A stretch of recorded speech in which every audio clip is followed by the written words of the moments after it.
She had celebrated her 45th birthday alone in her kitchen, with just a single candle pressed into a store-bought cupcake that she couldn't bring herself to eat.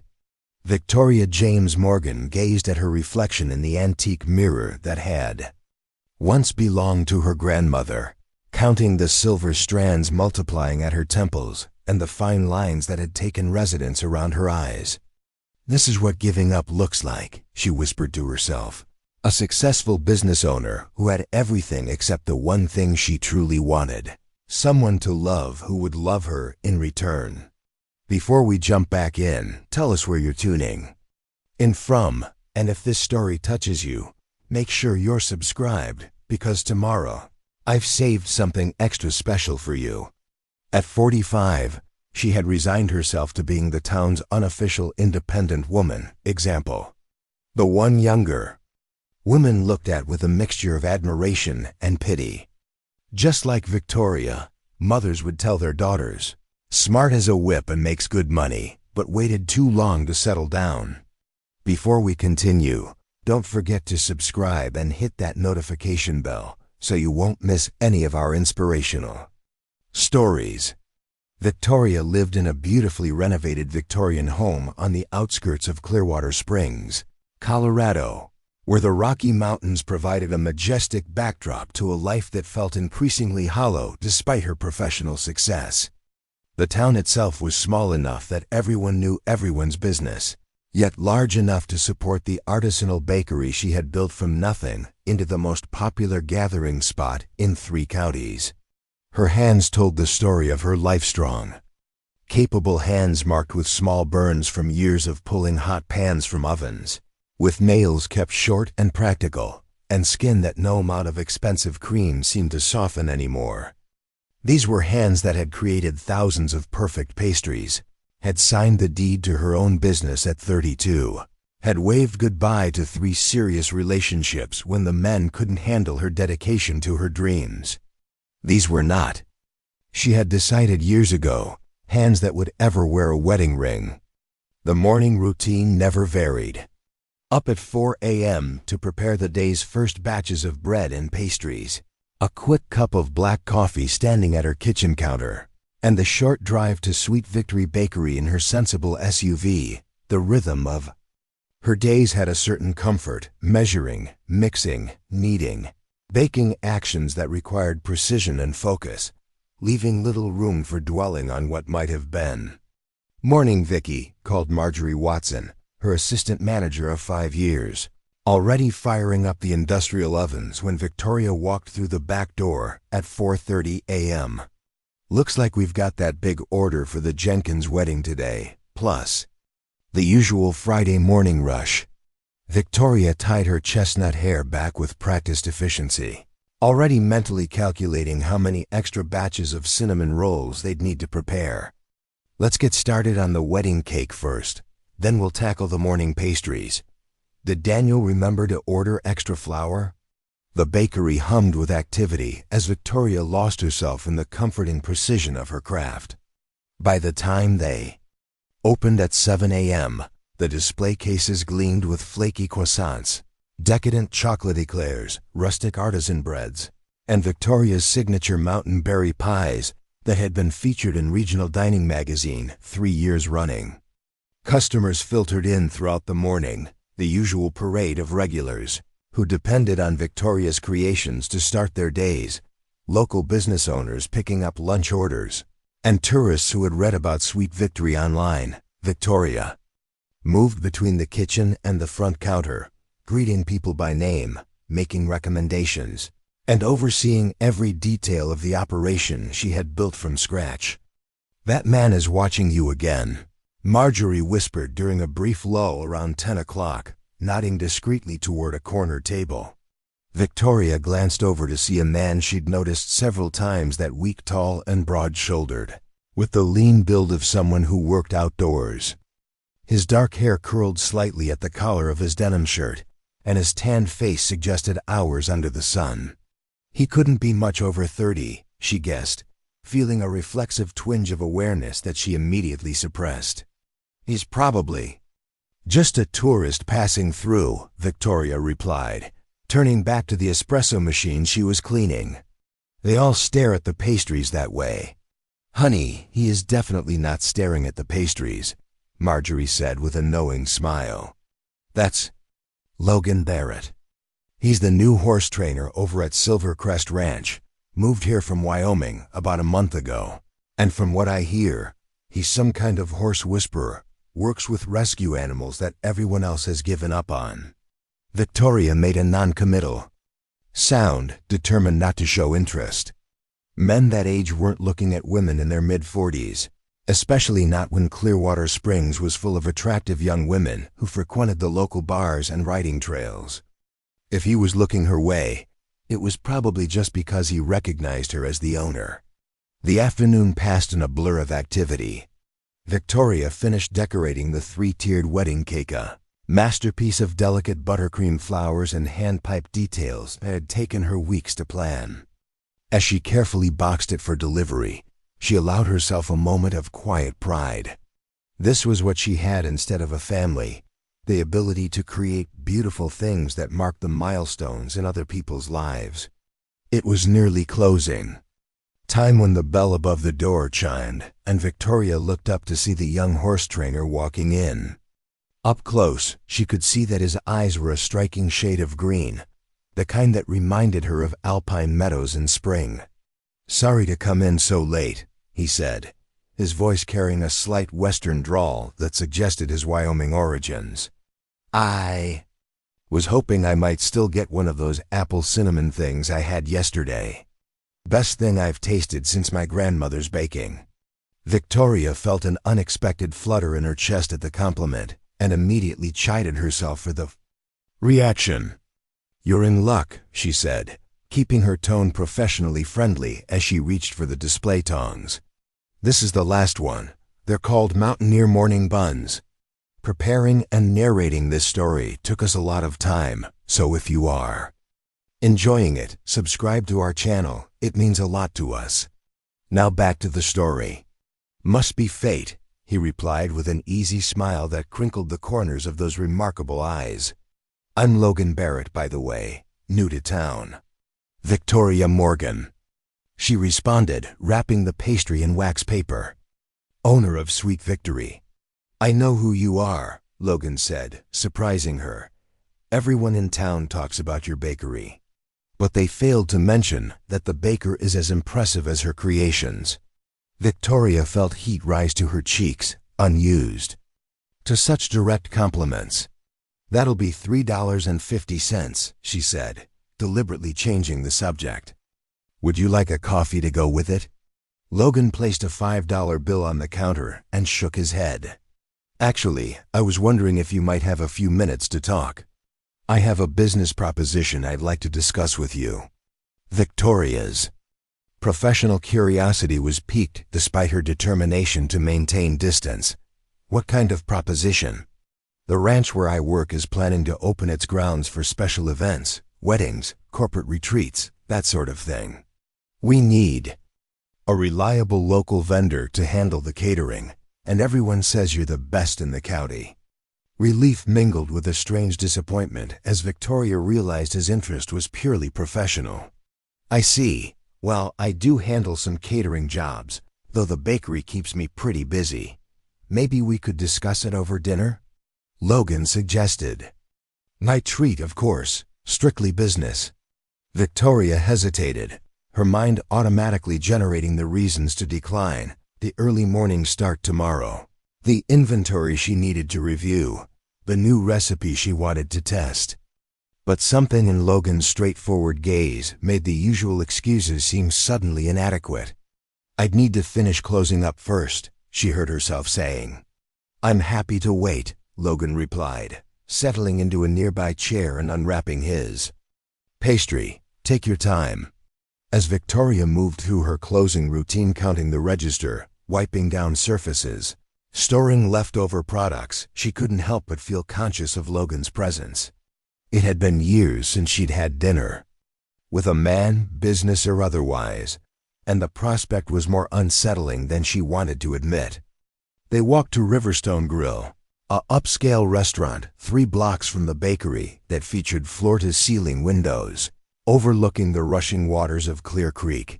The hostess seated them at a corner table with a spectacular view of the mountains turning golden in the evening light. "So," Victoria said after they had ordered, determined to keep the conversation professional, "tell me about these events you're planning at Silvercrest." Logan leaned back in his chair, his posture relaxed but attentive. "The ranch has been in the Silvercrest family for generations, but they're looking to diversify their income. The main house and grounds are spectacular 100-year-old oak trees, views of the mountain range, a restored barn that could hold 200 people for a reception. We just need the right partners to make it work." As he spoke about the ranch, Victoria noticed the way his hands moved expressively strong, capable hands with calluses that spoke of honest work and a thin scar across the right knuckles. They were hands that told stories, much like her own. "It sounds lovely," Victoria admitted, "but I'm not sure I have the capacity to take on large-scale catering. My business is primarily the bakery." "But you could," Logan said with surprising conviction. "I've tried your food, Victoria. You have extraordinary talent.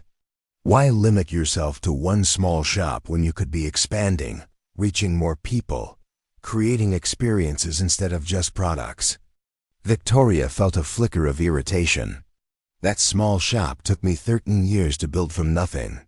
I'm quite proud of what I've accomplished." "As you should be," Logan said quickly. "I didn't mean to suggest otherwise. I just wonder if you've considered that you might have reached a plateau comfortable, successful, but no longer challenging yourself." The observation hit uncomfortably close to home. Victoria had been feeling exactly that sense of having reached the limits of her current business, but hearing it from a younger stranger, stung her pride. "You seem to have formed quite a few opinions about my business and me in the short time you've been in town," she said coolly. Logan held her gaze, unperturbed by her shift in tone. "I'm observant. It's necessary in my line of work. Horses communicate everything through small changes in posture, in breathing, in the tension of their muscles. People aren't so different." "And what do you think you've observed about me?" Victoria asked, curiosity overcoming her irritation.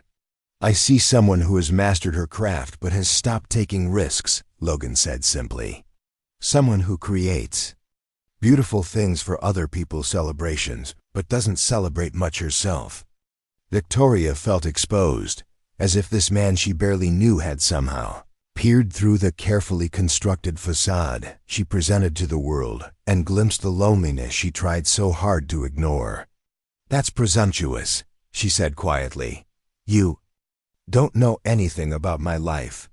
"You're right," Logan acknowledged with a slight nod. "I apologize if I overstepped. It's just," he paused, seeming to consider his words carefully, "I recognize the signs because I've seen them in myself. After my wife died 5 years ago, I threw myself into work, became the best at what I do, built a reputation. But I stopped living for a while there, just existed." The revelation of his widower status caught Victoria off guard. She had assumed, given his age and good looks, that he was either single by choice or between relationships. "I'm sorry about your wife," she said sincerely. "That must have been incredibly difficult." Logan's expression softened. "Thank you." It was. Emily was diagnosed with an aggressive form of leukemia 6 months after our wedding. We had less than a year together as husband and wife, but she taught me more about living fully in that short time than most people learn in decades.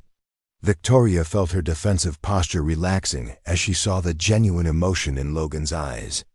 This wasn't the carefree young man she had initially judged him to be. "Is that why you work with rescue horses?" she asked. "Because of what you learned from her?"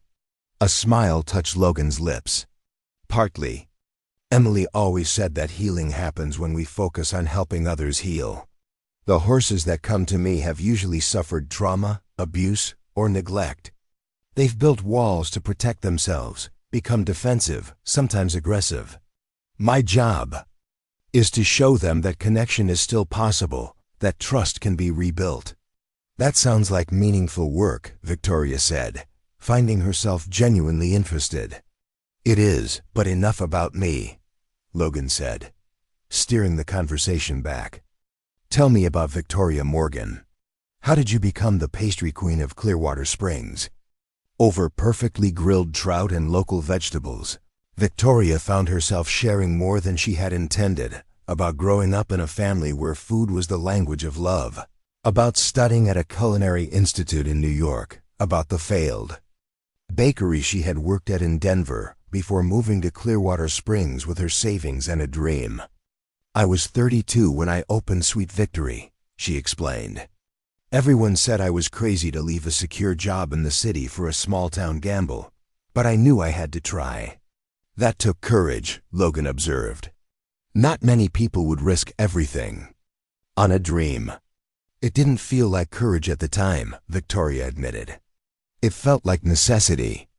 I couldn't bear the thought of spending my life creating someone else's vision instead of my own. And the name Sweet Victory, that came from that feeling of finally doing things your way? Victoria smiled, surprised by his intuition. Exactly. Every successful day felt like a victory over the doubts my parents, my ex-fiance's, my own. Ex-fiance? Logan inquired, his tone casual but his eyes attentive. Victoria hesitated, unused to discussing her personal history. Robert, he was an investment banker in Denver. He couldn't understand why I would want to throw away a promising career in an established bakery to start from scratch in a town he considered the middle of nowhere. His loss, Logan said simply. Ancient history, Victoria replied with a dismissive wave. It's been 15 years. And since then? Victoria's defenses rose again at the personal turn in the conversation. I thought we were discussing a business proposition. Logan held up his hands in a gesture of surrender, his expression apologetic. You're right, I'm sorry for prying. It's just been nice talking with you, feels more like conversation than negotiation. The sincerity in his tone melted some of Victoria's resistance. There have been relationships since Robert, she admitted. None that lasted. Men tend to lose interest when they realize the bakery will always come first. Or maybe, Logan suggested gently, you chose men who would make that demand, knowing they would eventually give you a reason to retreat to what felt safe. Victoria stared at him, momentarily speechless at the unexpected insight. Before she could formulate a response, their server appeared with dessert menus. No dessert for me, Victoria said quickly. Occupational hazard, I taste sweets all day. I'll have the chocolate bourbon cake, Logan told the server, then turned to Victoria with a smile. I'm not a baker, so I still get excited about dessert. When the decadent slice of cake arrived, Logan insisted she try a bite. Professional curiosity, he urged, pushing the plate toward her. Tell me how you would make it differently. Victoria reluctantly took a small taste, her trained palate automatically analyzing the flavors and textures. It's good, she conceded. But they're using pre-made bourbon extract instead of infusing the alcohol directly into the ganache. And the cake itself is slightly overbaked, about 90 seconds too long, I'd guess. Logan's laugh was warm and genuine. Remind me never to serve you anything I've baked. You'd probably be able to tell I accidentally used baking soda instead of baking powder. Professional hazard, Victoria said, finding herself smiling in response. My friends have learned not to invite me to potlucks anymore. The evening continued with an ease that surprised Victoria. Logan was an attentive listener who asked thoughtful questions about her business and seemed genuinely interested in her answers. By the time they finished their after-dinner coffee, Victoria realized with a start that 3 hours had passed. I should get home, she said, suddenly conscious of her 4 AM alarm. Early start tomorrow. Of course, Logan agreed, signaling for the check. Thank you for making time for this discussion. Would you be willing to come out to the ranch sometime next week to see the facilities? It might help you decide whether the catering partnership makes sense for your business. Victoria considered the proposal. From a purely business perspective, expanding into event catering at a venue like Silvercrest could be lucrative if she could manage the logistics without sacrificing quality at the bakery. I could come by on Wednesday afternoon, she said finally. That's the one day we close. At 3 instead of 6. Perfect, Logan said, his face brightening. I'll pick you up at the bakery. And Victoria? He added as they stood to leave. Bring your appetite. Mrs. Silvercrest is going to insist on feeding you her famous pot roast. As Logan walked her back to her car behind the bakery, Victoria felt an unfamiliar lightness in her spirit. There. Discussion had been primarily professional, yet something about Logan's direct manner and perceptive questions had left her feeling more seen and understood than she had in years. Thank you for dinner, she said, fishing her keys from her purse. It was unexpectedly pleasant. High praise indeed, Logan replied with a grin. I'll take unexpectedly pleasant over strictly business any day. Victoria found herself returning his smile before she could think better of it. Good night, Logan. Good night, Victoria. I'll see you Wednesday. As she drove the familiar route home, Victoria tried to make sense of the evening. Logan Barrett was younger, probably at least 10 years younger, though she hadn't asked his exact age. He was undeniably attractive, clearly intelligent, and seemed genuinely interested in her business acumen. The catering proposition made sound business sense. So why did she feel this undercurrent of anxiety about seeing him again? Why had she caught herself wondering if his interest might extend beyond professional admiration? Don't be ridiculous, she muttered to herself as she pulled into her driveway. You're 45 years old, Victoria. Men like Logan Barrett don't look at women your age that way. But as she prepared for bed that night, Victoria found herself standing before the mirror again, studying her reflection with new eyes. The silver strands in her hair caught the light like threads of precious metal. The lines around her eyes spoke of laughter and concentration, of years spent perfecting her craft. Her body, while no longer that of a 20-something, was strong and capable from years of physical work in the bakery. For the first time in longer than she could remember, Victoria wondered what a man might see when he looked at her, not just a successful business owner, not just a skilled baker, but a woman with desires and dreams beyond her professional accomplishments. The thought followed her into sleep, where she dreamed of green eyes the color of alpine meadows, and hands strong enough to gentle wild horses. The next few days passed in a blur of activity at the bakery. A sudden catering order from the local Chamber of Commerce required Victoria to develop new savory pastry recipes, and a problem with one of the industrial mixers meant hours on the phone with repair technicians. By Tuesday evening, she was exhausted and seriously considering canceling her Wednesday appointment at Silvercrest Ranch. You can't cancel, Marjorie insisted when Victoria mentioned her fatigue. This could be a huge opportunity for the business. Besides, she added with a knowing look, Logan Barrett has been in here every morning this week, and he always asks if you're around. He's just being polite, Victoria said dismissively, though she felt a traitorous flutter of pleasure at the information. Polite doesn't require someone to come in at 7 a.m. 3 days in a row and look disappointed when you're in the back kitchen, Marjorie countered. Trust me, Vicky, that man is interested in more than your cinnamon rolls. He's too young, Victoria said automatically, the words feeling like a shield against hope. Marjorie raised an eyebrow. Too young for what? Business? Friendship? Because from where I'm standing, age doesn't seem to be hindering his professional accomplishments or his ability to carry on an intelligent conversation. Victoria busied herself with arranging a display of fruit tarts to avoid her assistant's too perceptive gaze. You know what I mean.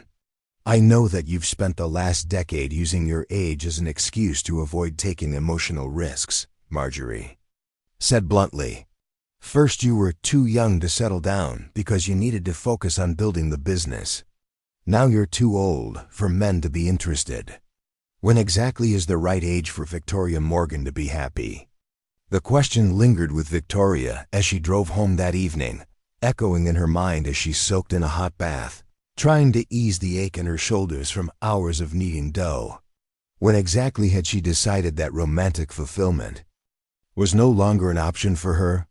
When had she accepted loneliness as the inevitable companion to professional success?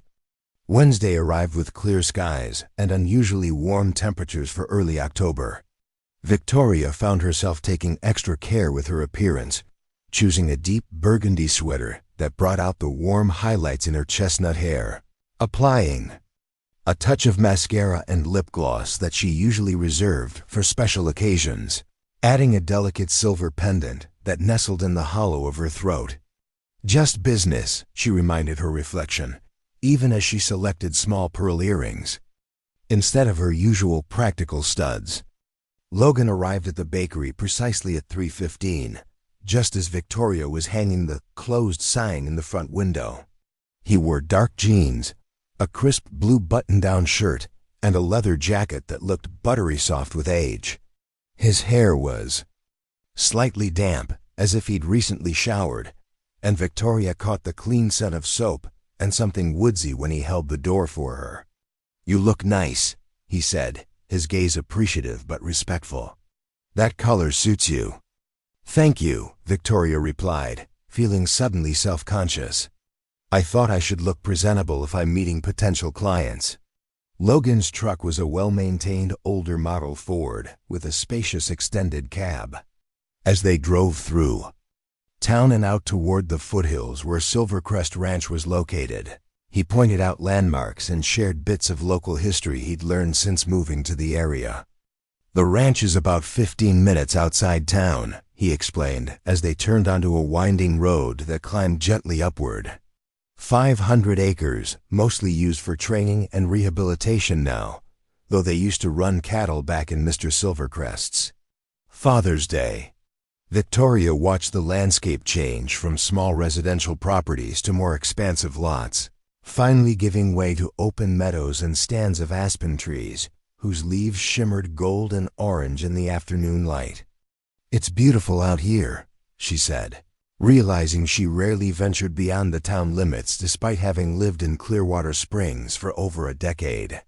"Wait until you see the view from the main house," Logan replied, slowing to turn into a long driveway marked by an elaborate wrought iron gate bearing the Silvercrest name and logo. "On clear days like today, you can see all the way to Pikes Peak." The driveway wound through mature pine trees before opening to reveal a stunning property centered around a sprawling ranch house built of local stone and timber. To one side stood a meticulously maintained barn complex large enough to house dozens of horses, while paddocks and riding rings dotted the landscape beyond. Logan parked near the house and came around to open Victoria's door, offering his hand to help her down from the truck's high cab. His palm was warm and calloused against hers, the brief contact sending an unexpected tingle up her arm. "Logan, you're right on time," called a voice from the direction of the house. Victoria turned to see an elegant woman in her 70s standing on the wide porch. Eleanor Silvercrest was a local legend widow of a wealthy rancher, philanthropist, and force to be reckoned with on various community boards. Victoria had provided pastries for several charity events the woman had organized, but had never spoken with her directly. "Mrs. Silvercrest," Logan greeted her warmly. "This is Victoria Morgan, owner of Sweet Victory Bakery." "Victoria, this is Eleanor Silvercrest, who graciously allows me to run my horse rehabilitation program on her property in exchange for managing the place." "Ms. Morgan," Eleanor said, extending her hand, "I've enjoyed your remarkable pastries at various functions, but I'm delighted to finally meet the woman behind them. Please, come inside. I've just taken a pot roast out of the oven, and I want to discuss this event venue idea that Logan has been championing." The interior of the ranch house was a perfect blend of rustic elegance and comfortable luxury soaring timber ceilings, a massive stone fireplace, and walls adorned with Western art and family photographs. Floor-to-ceiling windows offered the promised spectacular view of the mountain range. Over a delicious meal of pot roast, roasted vegetables, and freshly baked rolls, Eleanor explained the vision for Silvercrest events. "We've had so many people ask if they could hold weddings here over the years," she said, refilling Victoria's wine glass without waiting for permission. "I've always refused because it seemed like more trouble than it was worth. But Logan convinced me that with the right partners and proper planning, it could be a valuable addition to the ranch's legacy." "The property is breathtaking," Victoria admitted. "I can see why people would want to celebrate special occasions here." "That's what I told Eleanor," Logan added, his expression animated as he described his vision. "We've already converted part of the old hay barn into an event space, reinforced the floors, added proper lighting and ventilation, but kept all the historic character. It could easily accommodate 200 guests for a seated dinner." "Logan has an excellent eye for potential," Eleanor observed, her gaze moving thoughtfully between the two of them. "He can look at something weathered and neglected and see what it could become with the right care and attention." After dinner, Logan gave Victoria a tour of the facilities, starting with the converted barn that would serve as the main event space. The structure had been transformed with remarkable sensitivity to its original character: rough-hewn beams strung with fairy lights, polished concrete floors that would accommodate dancing, and large sliding doors that opened to a patio area with views of the mountains. "We're adding a catering kitchen here," Logan explained, showing her the plans laid out on a workbench. "Nothing as elaborate as what you're used to, but enough to finish and plate meals prepared off-site. What do you think? Would it work for your operation?" Victoria studied the plans with professional interest, already mentally calculating how many staff she would need, what kind of equipment would be necessary, how transportation from the bakery would work. "It could," she said thoughtfully. "I'd need to hire additional help, invest in some specialized equipment, but the space itself is workable." "Excellent." Logan's face lit up with genuine pleasure at her tentative approval. "There's one more thing I want to show you before we lose the light." He led her past the main house to a path that wound up a gentle slope. As they crested the hill, Victoria gasped at the view that spread before them. The entire valley laid out like a painting, bathed in the golden light of late afternoon. "This is where we'd hold the ceremonies," Logan explained, gesturing to a natural clearing surrounded by aspen trees. Simple wooden benches for seating, an arbor just there where those trees frame the mountain view. "Can you imagine it in spring when the wildflowers are blooming, or in fall with the aspens turning gold?" Victoria could imagine it all too clearly: brides in flowing white dresses, grooms in well-tailored suits, families gathering to witness vows of eternal love against this spectacular backdrop. For a moment, she allowed herself to wonder what it might be like to stand in such a place not as a caterer, but as a woman being promised forever. "It's perfect," she said softly. Logan turned to look at her, his expression serious in the fading light. "Victoria, can I ask you something personal?" She tensed slightly but nodded. "You can ask." "Why did you react so strongly when I mentioned your age at dinner the other night? You seemed almost angry." Victoria hadn't expected the question. She looked away, gathering her thoughts as she watched the sun beginning to slip behind the distant mountains. "I wasn't angry," she said finally. She paused, searching for the right word. "Resigned, I suppose. I turned 45 last month, and it hit me harder than I expected. In my 30s, I could still tell myself that I had plenty of time to personal side of life after I established the business. But 45 feels like a door closing on certain possibilities." "What possibilities?" Logan pressed. Gently, Victoria gestured vaguely at the ceremonial space before them. This, marriage, family, the things most women my age already have, or have accepted they won't have. That seems like an arbitrary timeline, Logan observed. Why should turning 45 mean those possibilities are gone? Victoria gave him a look that suggested the answer should be obvious. Men my age want women in their 30s. Men in their 30s want women their own age or younger. It's just how the world works. Is it? Logan's voice held a note of challenge. Or is that just what you've decided to believe because it's safer than risking rejection? The question struck too close to Victoria's private fears. She turned away, hugging her arms around herself as the evening air grew cooler. You don't understand, she said quietly. She hesitated, not wanting to directly reference the age gap between them. On what? Logan asked, moving to stand beside her, close but not touching. Too young to understand disappointment? Too inexperienced to recognize fear when I see it? Victoria, I buried my wife when I was 27 years old. I think I understand something about how life doesn't always follow the timelines we expect. Victoria looked at him then, really looked at him, seeing beyond the surface attractiveness to the depth of experience in his eyes. She had been so focused on the number his age, her age, the years between them, that she had failed to see the life lived, the wisdom earned through suffering. I'm sorry, she said sincerely. You're right. That was presumptuous of me. Logan's expression softened. I'm not trying to minimize your feelings. I just think you're selling yourself short.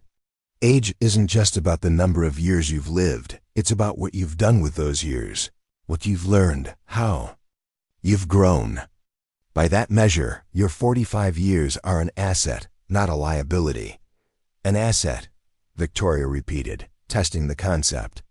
That's not how most people see it. I'm not most people, Logan replied simply. As they stood together watching the sunset paint the sky in shades of orange and pink, Victoria felt something shift inside her, a loosening of the rigid boundaries she had placed around her expectations, a tentative opening to possibilities she had prematurely dismissed. The drive back to town was companionable, filled with practical discussion about potential catering packages, pricing structures, and logistics. By the time Logan pulled up in front of Victoria's house, they had the outline of a business arrangement that could benefit both Sweet Victory and Silvercrest Ranch. Thank you for today, Victoria said as Logan walked her to her door. The ranch is beautiful, and I think the event venue will be very successful. Does that mean you're interested in being our exclusive catering partner? Logan asked hopefully. Victoria smiled. It means I'm interested in discussing the details further. There's a lot to consider before I commit to something of this scale. Fair enough, Logan agreed.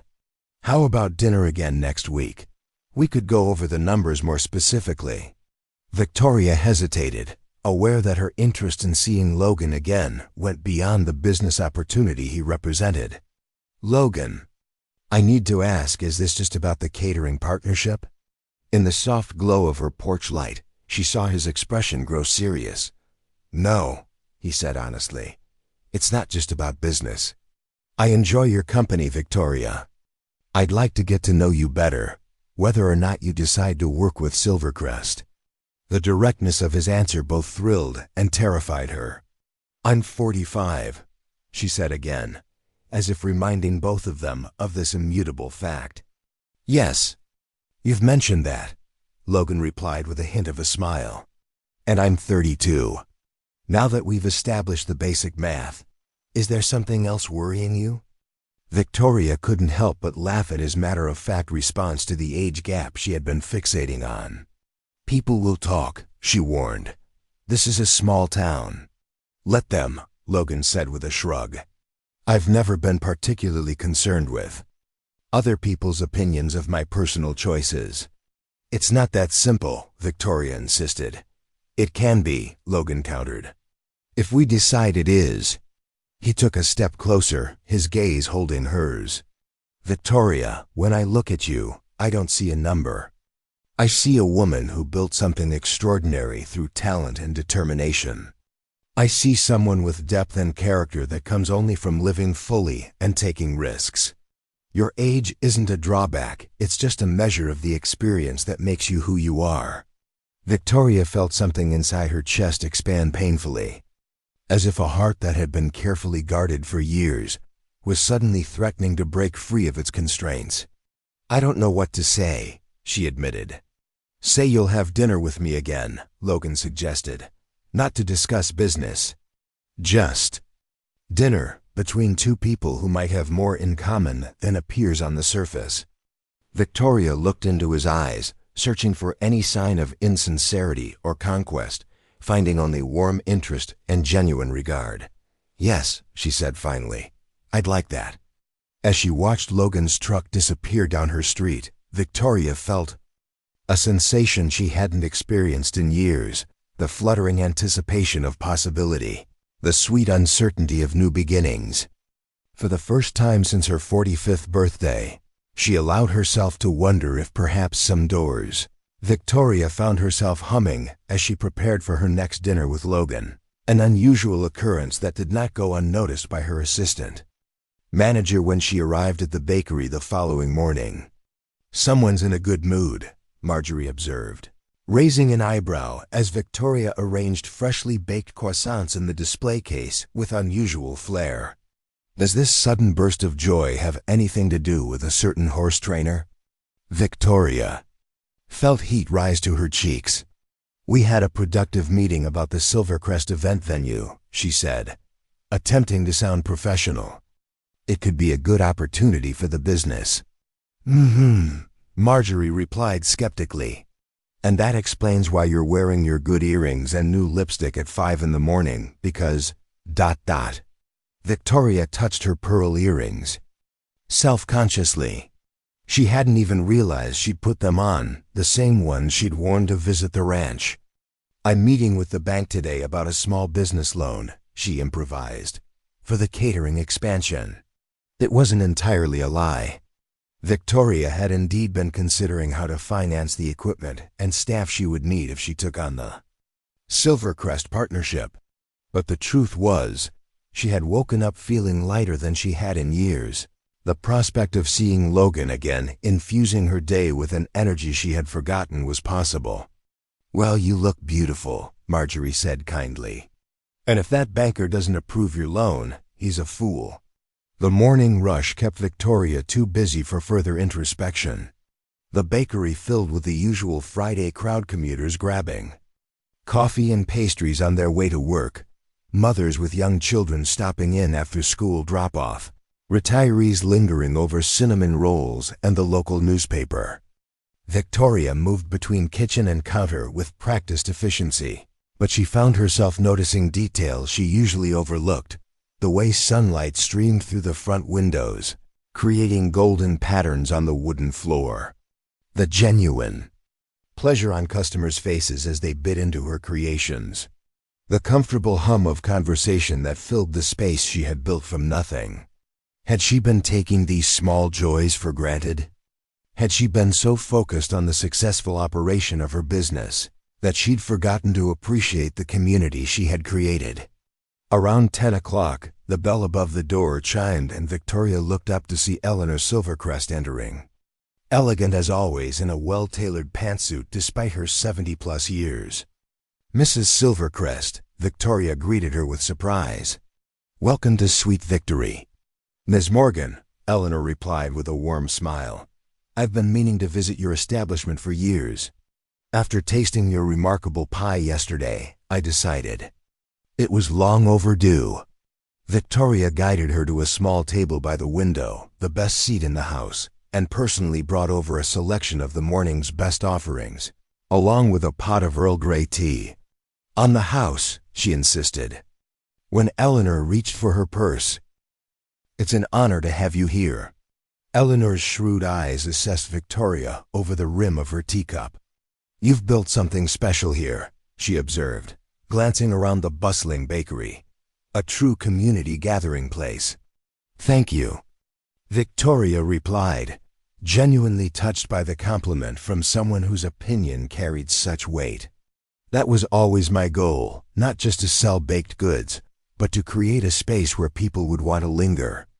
Logan speaks very highly of you, Eleanor said, her tone casual but her gaze sharp. He's quite impressed with your business acumen. Victoria felt that now familiar flutter in her chest at the mention of Logan's name. He's been very supportive of the potential partnership. Eleanor murmured, selecting a chocolate almond croissant from the plate. Logan doesn't impress easily. In the 2 years he's worked for me, I've never seen him this enthusiastic about anything that wasn't four-legged and covered in horsehair. Victoria wasn't sure how to respond, so she busied herself with adjusting the vase of fresh flowers on the table. He's had a difficult few years, Eleanor continued, apparently deciding that directness was the best approach. After Emily died, he threw himself into his work with the horses. It was as if he was trying to heal himself by healing them. She took a bite of the croissant and closed her eyes briefly in appreciation before continuing. This is divine. By the way, thank you, Victoria said automatically, still processing Eleanor's words. Did you know his wife well? I knew her family, Eleanor replied. Old ranching stock, like the Silvercrests. Emily was a lovely girl full of life. Terribly optimistic. Her death was a tragedy that nearly destroyed Logan. He was just 27, you know. Far too young to become a widower. The parallel to their conversation on her porch wasn't lost on Victoria. She had been so focused on the age difference between them that she had failed to consider how Logan's life experiences had aged him beyond his years. He seems to have found his calling with the rescue horses, Victoria observed. Eleanor nodded, dabbing at her lips with a napkin. He has a gift. The animals trust him because he understands trauma. He's patient, never forces them to accept human contact before they're ready. She fixed Victoria with a penetrating look. People are not so different from horses in that regard. Those who have been hurt need time and space to learn to trust. Again, Victoria had the distinct impression that Eleanor's comment was directed specifically at her, though she couldn't imagine how the older woman could know anything about her romantic history. Logan mentioned you might be hesitant about the catering partnership, Eleanor continued, changing the subject smoothly. I wanted to assure you personally that Silvercrest is prepared to make a substantial investment in the kitchen facilities. We would work with you to ensure they meet your exact specifications. That's very generous, Victoria replied, grateful for the shift to business matters. I'm still calculating the numbers, but proper facilities would certainly make the arrangement more feasible. Excellent. Eleanor finished her tea and rose with the grace of a woman 20 years younger. I won't take more of your time during business hours. But Victoria, she added, her voice softening slightly, don't let fear of what might go wrong prevent you from discovering what might go wonderfully right. That applies to business partnerships and other relationships as well. With that parting wisdom, she swept out of the bakery, leaving Victoria to wonder whether Eleanor Silvercrest's unexpected visit had been about business at all. The rest of the day passed in a blur of activity. A last-minute order for a retirement party kept Victoria in the kitchen until well past closing time, working alongside her 2 part-time bakers to complete 5 dozen personalized cookies and a 3-tier cake. By the time she arrived home, she barely had energy to shower before collapsing into bed, thoughts of Logan and Eleanor's cryptic advice swirling in her tired mind. Saturday brought the bakery's busiest day of the week. Victoria arrived at 3:30 a.m. to begin preparations, knowing the line would likely stretch out the door by 8 o'clock. Working alongside her weekend staff, college students and retirees who helped with the Saturday rush, she fell into the familiar rhythm of measuring, mixing, and baking that had defined her adult life. As she placed another tray of muffins in the industrial oven, Victoria found herself wondering what Logan was doing at that moment. Was he already at the ranch, working with the rescue horses? Did he think of her as often as she found herself thinking of him? "Boss, you've got flour all over your face," said Jimmy, one of her college student employees, interrupting her thoughts with a grin. Daydreaming about that hot date Marjorie mentioned? Victoria felt herself blush as she wiped her face with the back of her hand. "Marjorie talks too much," she muttered, though there was no real annoyance in her tone. "She said he's some kind of horse whisperer," Jimmy continued, clearly enjoying Victoria's discomfort. "Said he's younger than you, but totally into you anyway." "That's enough, Jimmy," Victoria said firmly, though her heart raced at the casual confirmation of what she had hardly dared to believe, that Logan's interest might indeed be personal rather than merely professional. The morning passed in a whirlwind of customers, leaving Victoria little time to dwell on her personal life. It wasn't until the afternoon lull that she found herself with a moment to check her phone, discovering a text message from Logan sent hours earlier. "Looking forward to dinner tonight. Thought we might try that new Italian place on Pine Street. I'll pick you up at 7 if that works for you." Victoria stared at the message, a wave of panic suddenly washing over her. She hadn't been on a proper date in years. What would they talk about without the buffer of business discussions? What should she wear? Was she making a terrible mistake by entertaining the possibility of romance with a man so much younger? "Everything okay?" Marjorie asked, noticing Victoria's stricken expression. "Logan wants to take me to dinner tonight," Victoria admitted. "A real dinner, not a business meeting. And that's bad because—" Marjorie prompted when Victoria didn't continue.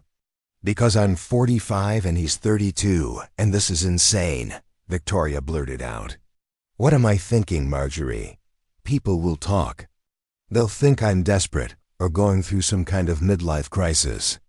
Marjorie crossed her arms and gave Victoria a look that brooked no argument.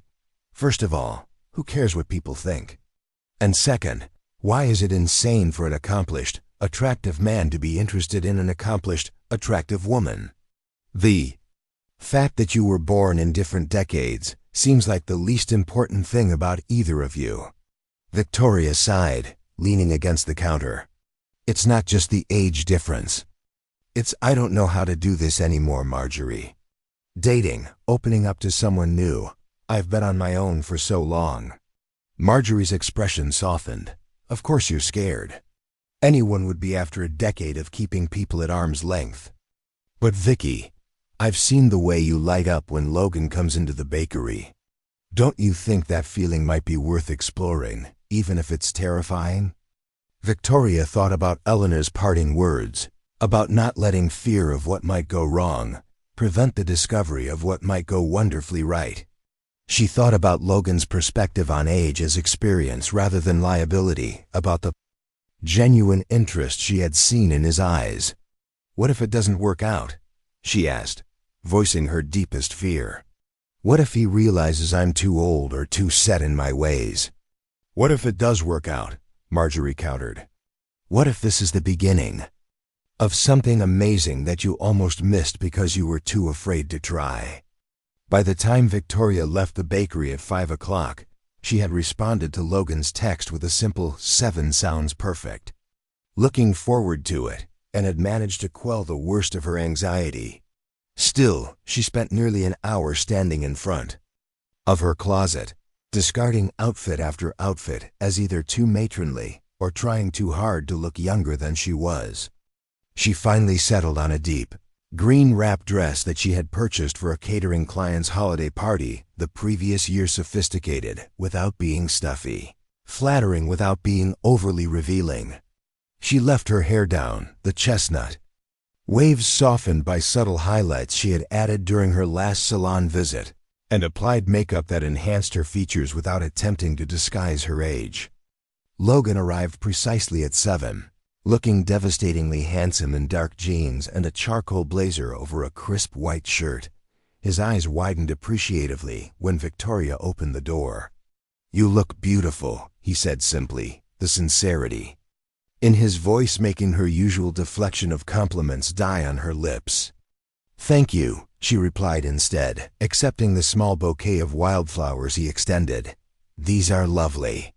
I picked them on the ranch property," Logan admitted with a smile.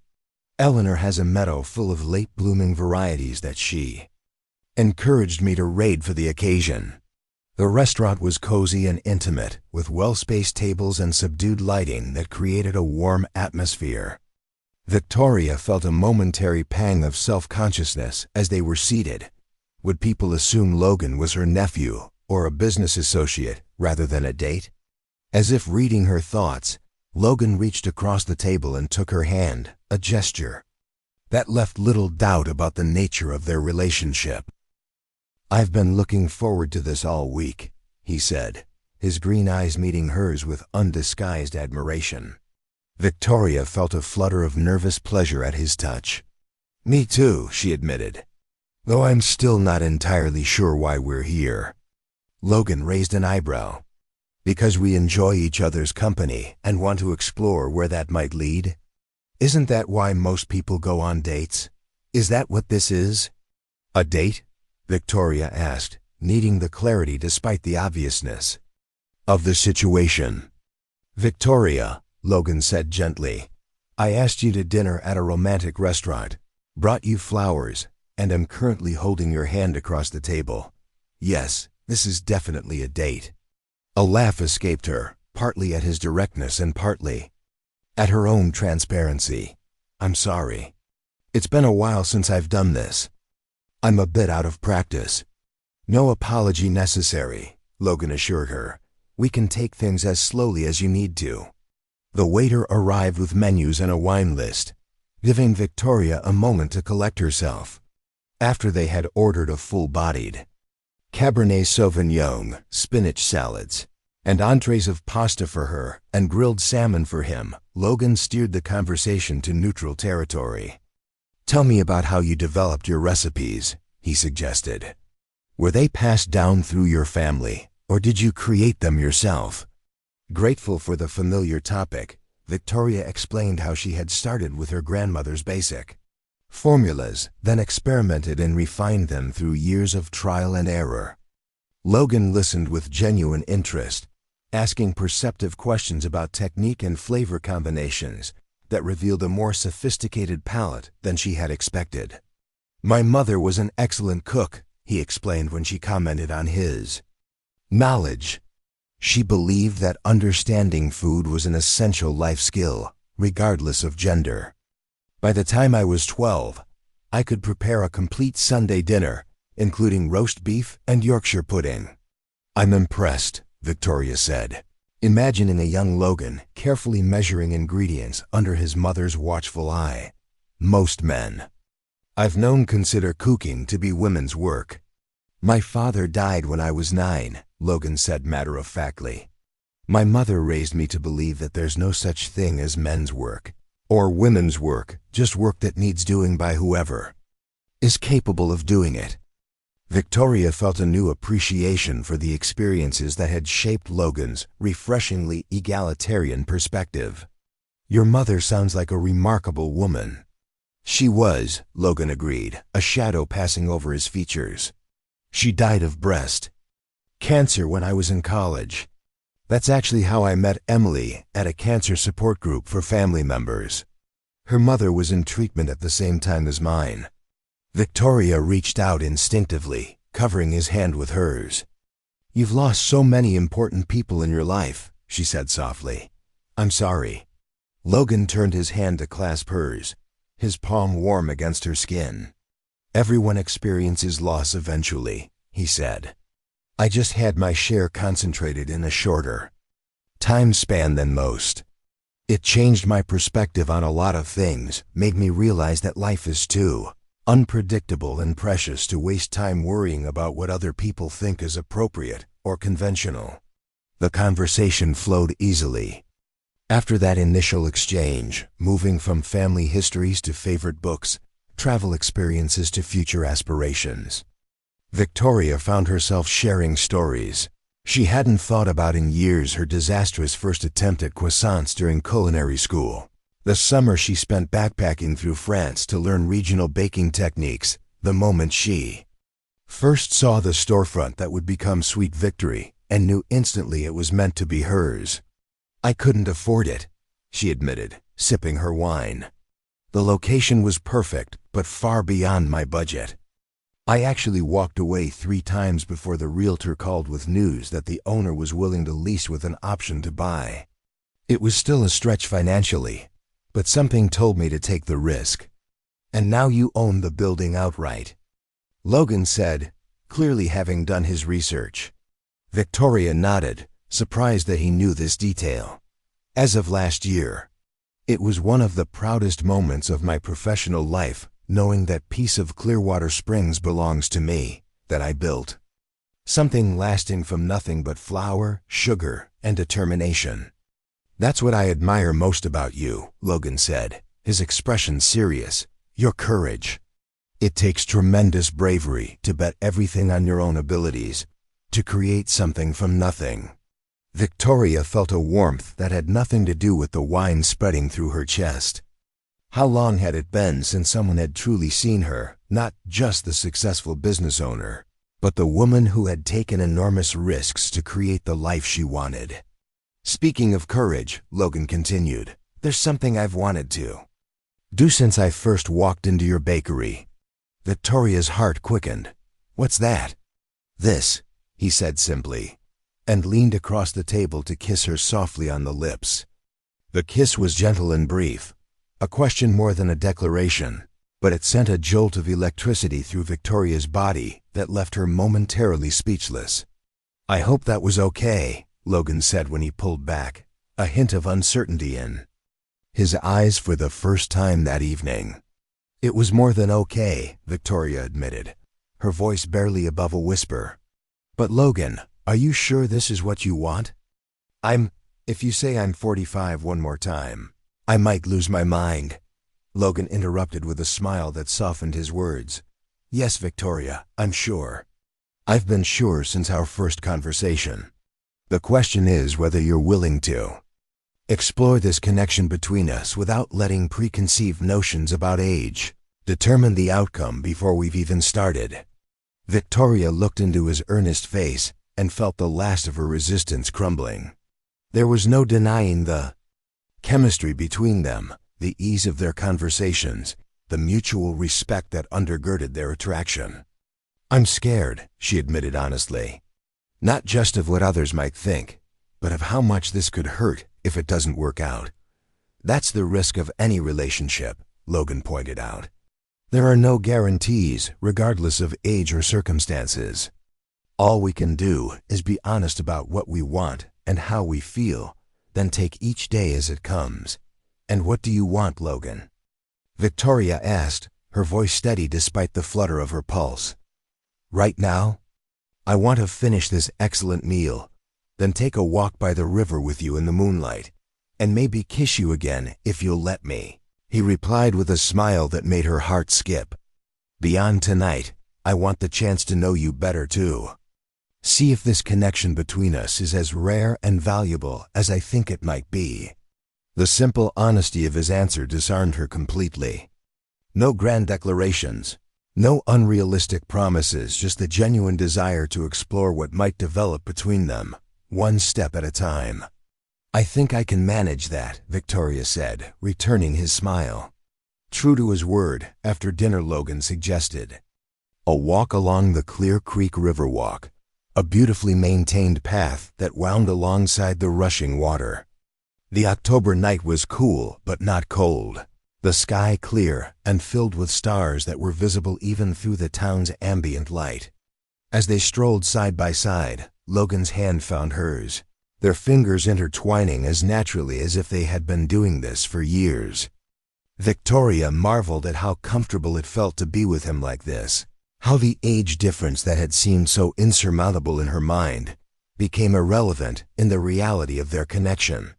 They paused on a small wooden bridge that arched over a narrow section of the creek, the sound of water rushing over rocks creating a peaceful backdrop to their conversation. I used to come here when I first moved to town, Victoria confessed, leaning against the railing. When the bakery was struggling and I was afraid I'd made a terrible mistake, I'd sit on one of those benches and listen to the water, reminding myself that perseverance matters more than momentary setbacks. Logan moved to stand behind her, close enough that she could feel his warmth but not touching. And now? Do you still doubt your decisions? Victoria turned to face him, suddenly aware of how small the space between them had become. Only the personal ones, she admitted. I've always been more confident in my professional judgment than in my ability to navigate relationships. Maybe because you've invested more time in developing your professional skills, Logan suggested. Relationships require practice to learning through trial and error, figuring out what works and what doesn't. Are you offering to help me practice? Victoria asked, surprising herself with the hint of flirtation in her voice. Logan's smile was visible even in the dim light of the bridge. I'm volunteering as your willing test subject, he confirmed, stepping closer until only inches separated them. Starting with this. His kiss this time was more confident, his hands coming up to frame her face with gentle reverence. Victoria found herself responding without hesitation, her arms sliding around his waist as she leaned into the warmth of his embrace.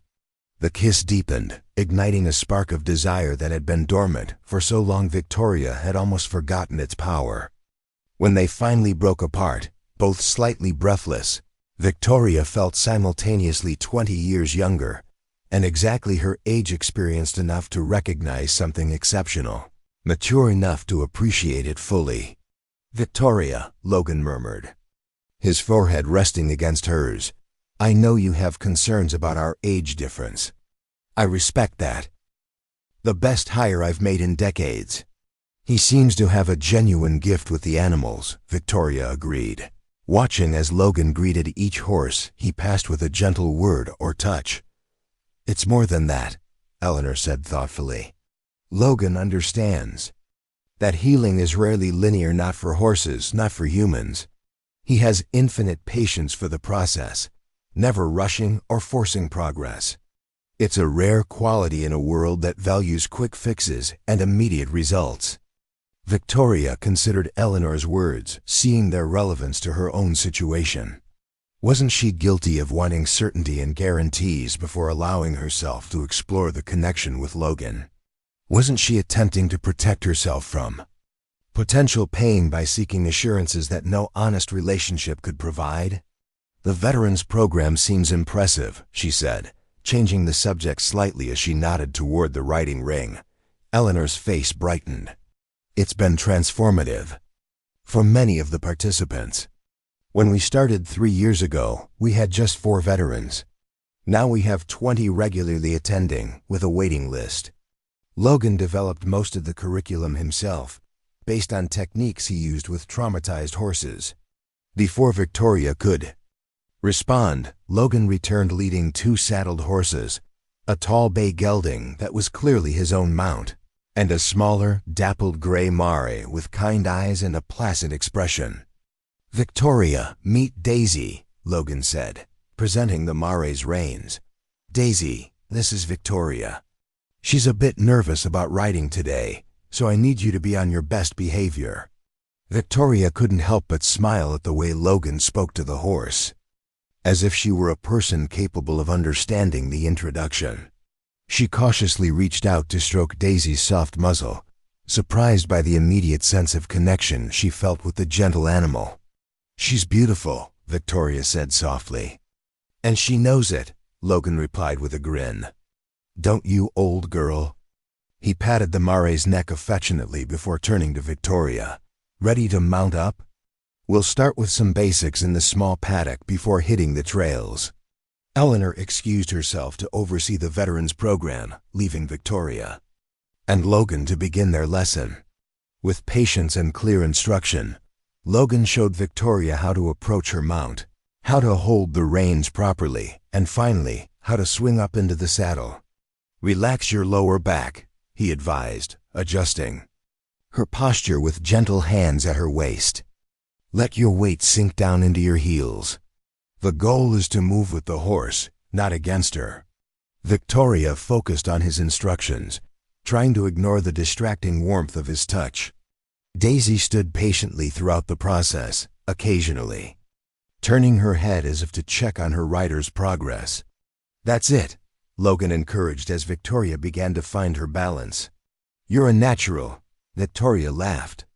"I'm pretty sure that's not true, but I appreciate the vote of confidence." They spent nearly an hour in the paddock, with Logan teaching Victoria the basics of communicating with her mount through subtle shifts in weight, gentle pressure from her legs, and light guidance from the reins. By the time he suggested they venture onto the trails, Victoria had progressed from abject terror to cautious enjoyment of the experience. "You're doing great," Logan assured her as they left the paddock and headed toward a trail that wound up into the foothills. "Just remember, Daisy wants this to be a pleasant experience as much as you do. Trust her to take care of you." The trail began gently enough, winding through meadows dotted with late-blooming wildflowers, before gradually climbing into stands of aspen trees, whose leaves shimmered gold and orange in the autumn sunshine. Victoria found herself relaxing into the rhythm of Daisy's steady walk, marveling at the beauty of the landscape that opened before them with each turn in the path. "This is incredible," she said as they paused at a viewpoint overlooking the valley. The town of Clearwater Springs was visible in the distance, nestled between rolling hills and the broader mountain range beyond. "I can't believe I've lived here for over a decade and never seen this perspective." "That's what horses give you," Logan replied, his expression thoughtful.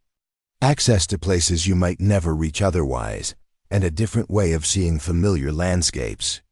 As they continued their ride, Logan pointed out landmarks and shared stories about the property's history, how the Silvercrest family had protected these acres from development for generations, maintaining wildlife corridors and preserving natural springs that fed the creek running through town.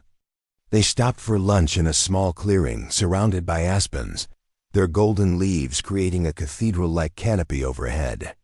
Logan spread a blanket on a patch of soft grass and unpacked a simple but delicious picnic crusty bread, sharp cheese, sliced apples, and a thermos of hot cider that was perfectly spiced with cinnamon and cloves. "This is lovely," Victoria said, accepting the steaming mug he offered. "Thank you for organizing such a perfect day." "It's not over yet," Logan replied with a smile. "The best views are still ahead if you're up for continuing after lunch." They ate in companionable silence for a while, enjoying the peaceful surroundings and the warm autumn sun filtering through the trees. Victoria found herself studying Logan's profile as he gazed out at the view, the strong line of his jaw, the way the sunlight brought out auburn highlights in his dark hair, the quiet confidence in his posture. "Can I ask you something personal?" she said finally. Logan turned to face her, his expression open. "Of course. Why me?"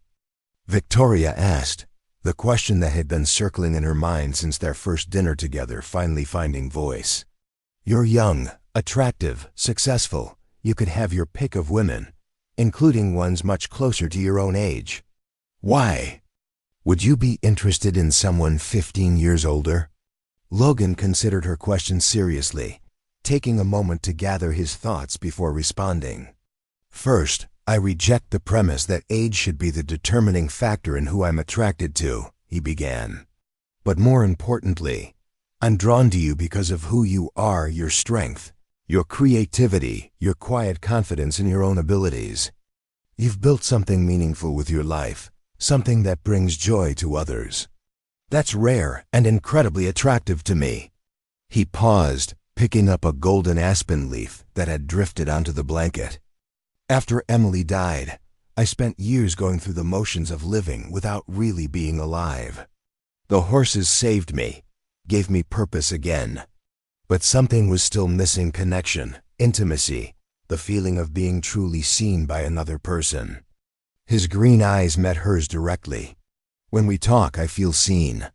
When you look at me, I don't feel like poor Logan who lost his wife so young, or Logan the horse trainer, or any of the other labels people have assigned to me. I just feel like myself." The simple honesty of his answer moved Victoria deeply. Wasn't that what everyone ultimately wanted, to be seen and appreciated for who they truly were, beyond labels and categories? I feel that too, she admitted. Softly, like you see parts of me that have been invisible to others, even to myself sometimes.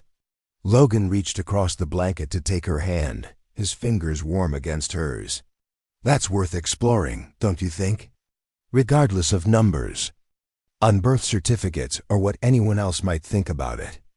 Victoria looked into his earnest face and felt something shift inside her, a loosening of the rigid boundaries she had placed around her expectations, a willingness to consider that perhaps happiness could arrive in unexpected packages. Yes, she said, squeezing his hand. It is. After lunch, they continued their ride, climbing higher into the hills along trails that offered increasingly spectacular views. Victoria's confidence grew with each passing hour, Daisy's steady temperament allowing her to relax and enjoy the experience rather than focusing on her fears. By late afternoon, they had reached Logan's promised destination, a high meadow ringed by stands of aspen and pine, with a breathtaking panorama of the entire valley spread before them. The angle of the autumn sun cast the landscape in golden light, highlighting the winding silver ribbon of the creek and the patchwork of farms and ranches dotting the lowlands. It's like something from a painting, Victoria breathed, taking in the spectacular view. This is my favorite spot on the entire property, Logan confessed, dismounting and coming to help Victoria down from her horse. I come up here when I need perspective or when a problem seems unsolvable. Something about seeing the world from this height makes challenges seem more manageable. Victoria understood exactly what he meant. From this elevation, the town where she had spent the last decade of her life seemed both precious and small, a beautiful community, but just one small part of a much larger world filled with possibilities. They secured the horses to a nearby hitching post and walked to the edge of the meadow, where a natural stone outcropping created a perfect bench overlooking the valley. Sitting side by side, they watched as the sun began its descent toward the western mountains, painting the sky in deepening shades of gold and pink. Are you sore? Logan asked, noticing Victoria's slight wince as she shifted position. A bit, she admitted with a rueful smile. I have a feeling I'll be discovering muscles tomorrow that I didn't know existed. That's all part of the experience, Logan assured her.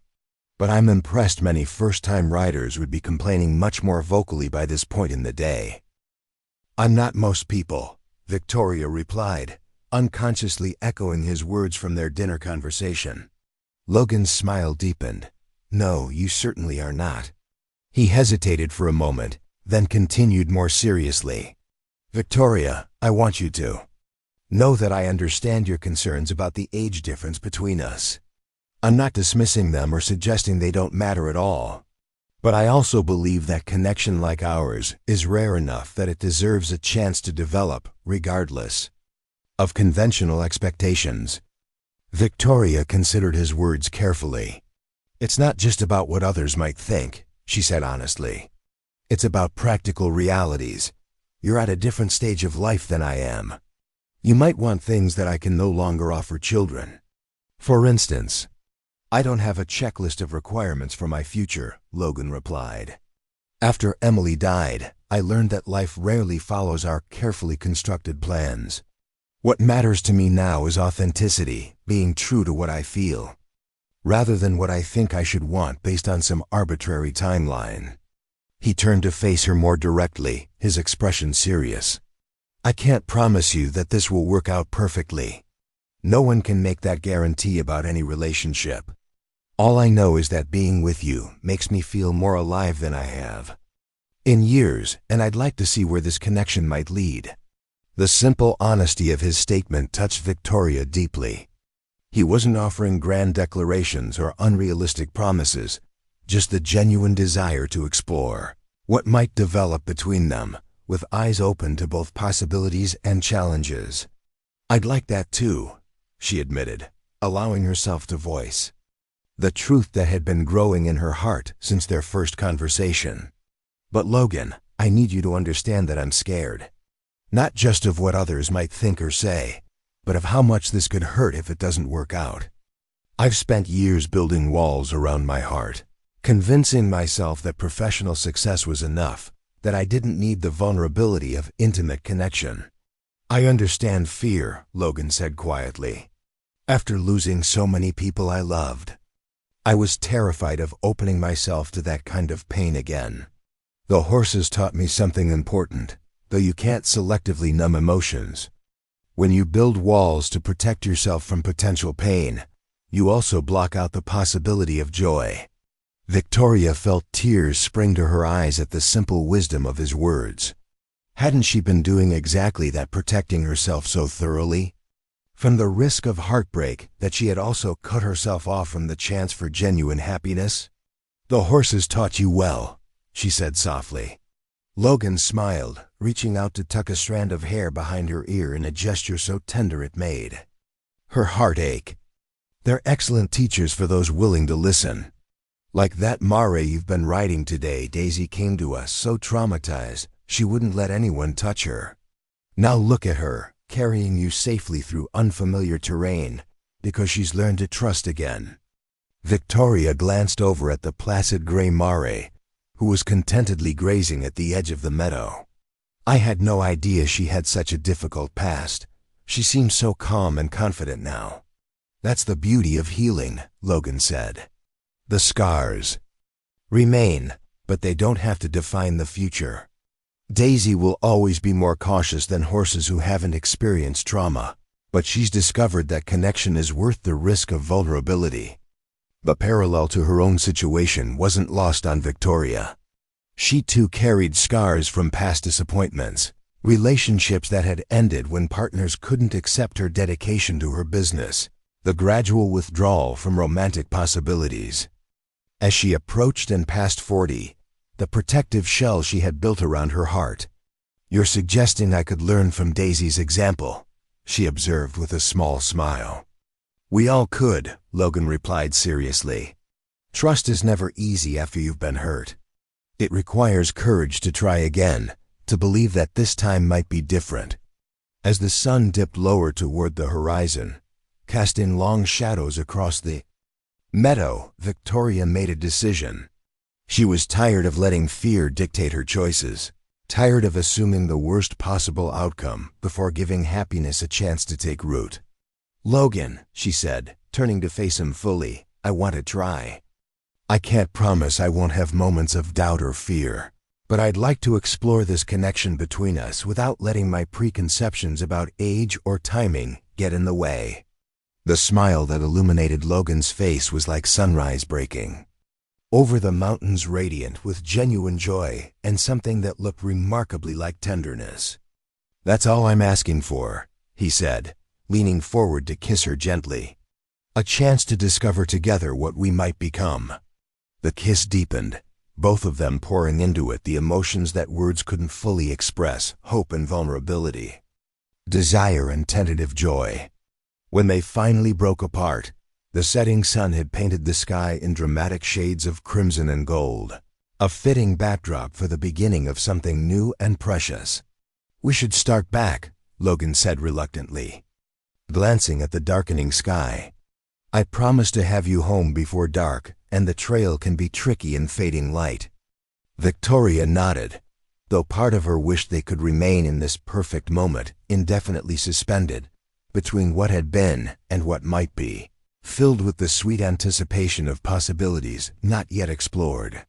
The ride back to the ranch was quieter, both of them lost in their own thoughts as they navigated the trails in the gathering twilight.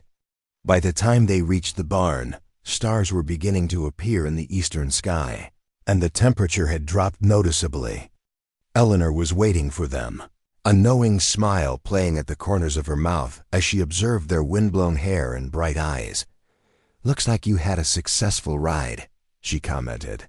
"How did you find Daisy, Victoria?" "She was perfect," Victoria replied sincerely. "Patient with my inexperience and unfailingly gentle. Thank you for allowing me to ride her." Daisy chooses her riders carefully, Eleanor said, with a significant look at Logan. She doesn't trust easily, but when she does, her loyalty is absolute. After seeing to the horse's care, Logan insisted that Victoria learn the basics of grooming and feeding as part of the complete riding experience. They bid goodbye to Eleanor and headed back toward town. "Are you hungry?" Logan asked as they approached the outskirts of Clearwater Springs. "There's a great little roadhouse about 10 minutes from here that serves the best green chili stew in the county." Victoria realized she was indeed ravenous, the day's exercise having burned through their picnic lunch hours ago. "That sounds perfect," she agreed. "Though I should warn you, I'm not exactly dressed for dinner." Logan glanced over at her with a smile. "You look beautiful to me, windblown. Hair, dusty jeans, and all." The roadhouse proved to be exactly the kind of authentic local establishment Victoria loved but rarely frequented.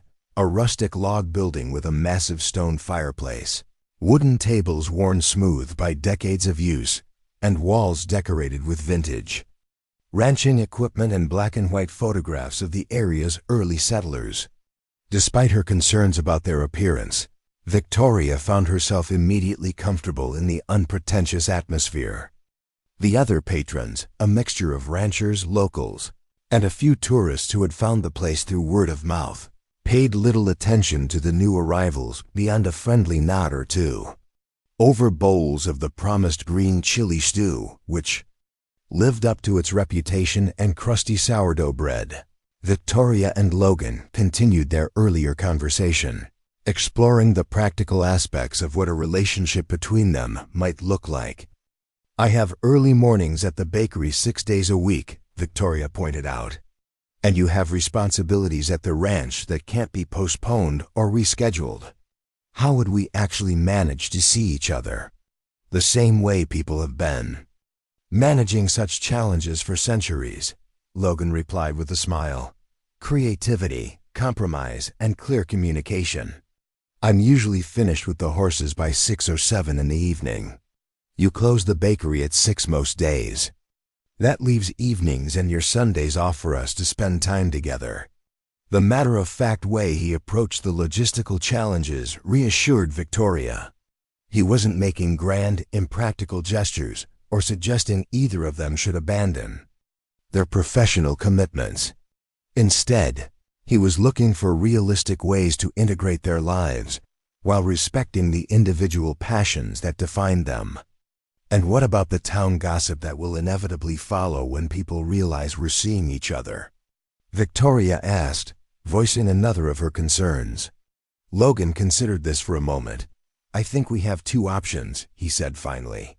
"We can either attempt to keep our relationship private, which would mean limiting our time together to private spaces and out-of-town excursions, or we can simply live our lives openly and let people adjust to the reality of us as a couple.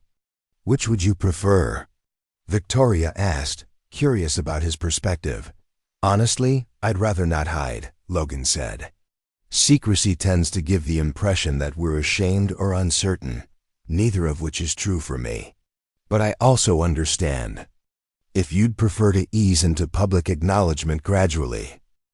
Victoria thought about the small-town dynamics of Clearwater Springs, the inevitable whispers, the speculative glances, the well-meaning but intrusive questions that would follow if they were open about their relationship. But she also considered the exhaustion of hiding, of constantly looking over her shoulder, of denying herself the simple pleasure of holding Logan's hand as they walked down Main Street. "No hiding," she decided firmly. "If we're going to do this, let's do it honestly. People will talk regardless. At least this way, we control the narrative by being straightforward about our choices." Logan reached across the table to take her hand, his expression warm with approval. "I was hoping you'd say that. Authenticity suits you, Victoria." By the time they finished their meal, Victoria was fighting to keep her eyes open, the day's physical exertion catching up with her all at once. Logan noticed her fatigue immediately. "Time to get you home," he said gently. You've had quite a day for someone who hasn't been on a horse in years." The drive to Victoria's house passed in comfortable silence, her head resting against the seat as she watched the familiar streets of Clearwater Springs pass by. When Logan pulled into her driveway and cut the engine, she turned to him with a smile that held both gratitude and promise. "Thank you for today," she said softly. "For the riding lesson, for the picnic, for showing me that spectacular view, but most of all, for helping me see possibilities I'd convinced myself were closed to me." Logan leaned across the console to brush a tender kiss against her lips. "Thank you for being brave enough to try," he replied.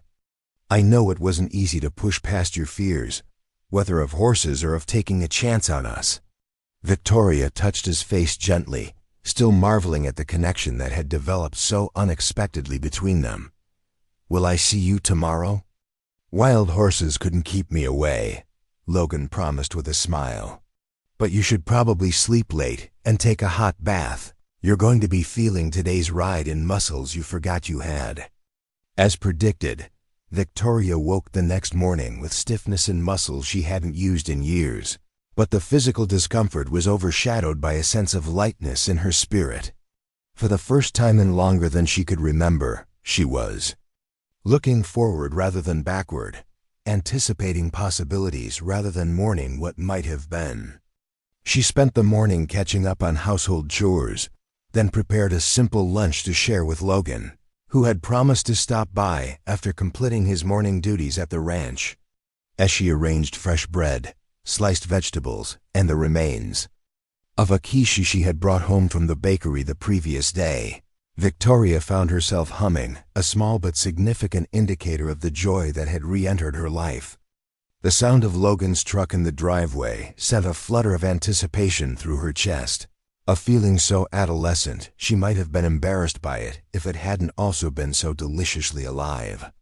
At 45, Victoria Morgan was discovering that the capacity for excitement, for butterflies in the stomach and quickened pulse at the sound of a particular vehicle, hadn't diminished with the passing years. It had only been dormant, waiting for the right person to awaken it again. The first weeks of Victoria and Logan's relationship unfolded with the sweet intensity of new beginnings, each day bringing discoveries and connections that deepened their understanding of one another. They settled into a rhythm that accommodated their respective responsibilities: early mornings at the bakery for Victoria, long days with the horses for Logan, while carving out precious time together in the evenings and on Victoria's day off. As October gave way to November, their relationship became the subject of inevitable whispers in Clearwater Springs. Victoria noticed the curious glances when Logan joined her for coffee at the bakery, heard the sudden silences when they entered local establishments together, observed the raised eyebrows when he casually took her hand as they walked down Main Street. "Does it bother you?" Logan asked one evening as they left the local cinema, where an elderly couple had done a comical double-take upon seeing them together. "The attention, I mean." Victoria considered the question as they strolled toward her house through streets illuminated by the soft glow of Victorian-style lampposts. "Less than I expected," she admitted. "There's something liberating about being exactly who we are without apology." It was true. The initial discomfort of being the subject of local gossip had faded more quickly than Victoria had anticipated, replaced by a quiet confidence in the authenticity of their connection. They weren't creating a spectacle or flaunting their relationship. They were simply living their lives with honesty and mutual respect. Some reactions had surprised her. Marjorie had become their most vocal champion, shutting down critical comments in the bakery with fierce loyalty. "Have you seen how happy she is?" Victoria overheard her assistant telling a particularly judgmental customer. "After everything she's built for this community, don't you think she deserves that?" Others had been less supportive. Victoria had lost a catering contract with a conservative church group and received a few coolly polite cancellations from long-standing customers. These rejections stung, but they were balanced by unexpected affirmations like the handwritten Note from a middle-aged widow who thanked Victoria for showing that life and love don't end at 40, or the sudden increase in business from younger patrons who seemed to find her more approachable, now that she was known for something beyond her professional success. The most significant test came 3 weeks into their relationship, when Logan accompanied Victoria to the annual Chamber of Commerce dinner, a major social event that brought together Clearwater Springs business owners, civic leaders, and prominent citizens. Victoria had been attending these functions alone for years, presenting herself as the consummate professional focused exclusively on her business. As they entered the elegantly decorated community center, Victoria felt a momentary wave of anxiety. This wasn't a casual dinner at a local restaurant or a movie at the small theater. This was a deliberate statement about their relationship before the entire business community. "We can still change our minds," Logan murmured, sensing her hesitation. "I can drop you off and pick you up later if you'd prefer to attend alone."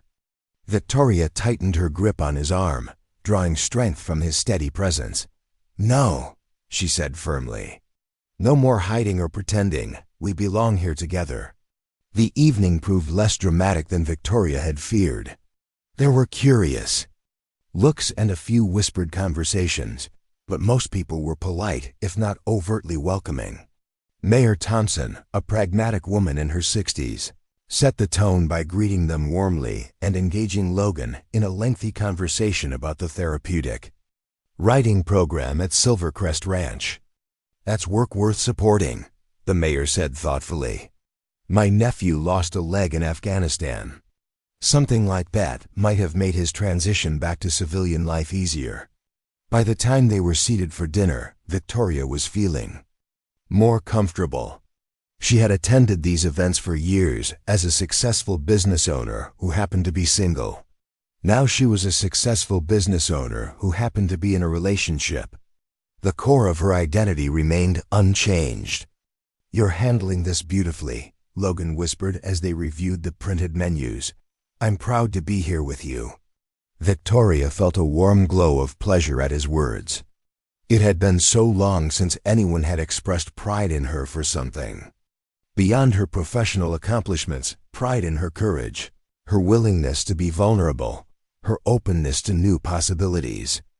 The dinner was followed by the usual speeches and presentations, including the announcement of the coming year's community initiatives. Victoria listened with half an ear until the mayor mentioned a proposed expansion of the veteran support services, including potential funding for alternative therapies. "Logan," she whispered, "that could include the therapeutic writing program, couldn't it?" He nodded, his expression thoughtful. "It's something Eleanor and I have discussed, but funding has always been the obstacle. Even with her generosity, expanding the program would require additional resources for specialized equipment, trained staff, and appropriate horses." An idea began to form in Victoria's mind, a way to combine her business expertise with Logan's passion for therapeutic writing, creating something meaningful that would benefit the community while deepening their personal connection. "What if Sweet Victory got involved?" she suggested. "We could create a special line of products with proceeds supporting the program. Maybe themed cookies or pastries for fundraising events." Logan's face lit up with enthusiasm. "That's brilliant. It would create awareness while generating financial support." "But Victoria, are you sure? You already have so much on your plate with the bakery and the potential Silvercrest catering partnership." Victoria felt a surge of excitement that had nothing to do with romance and everything to do with purpose. "Sometimes the fullest plates are the most satisfying," she said with a smile.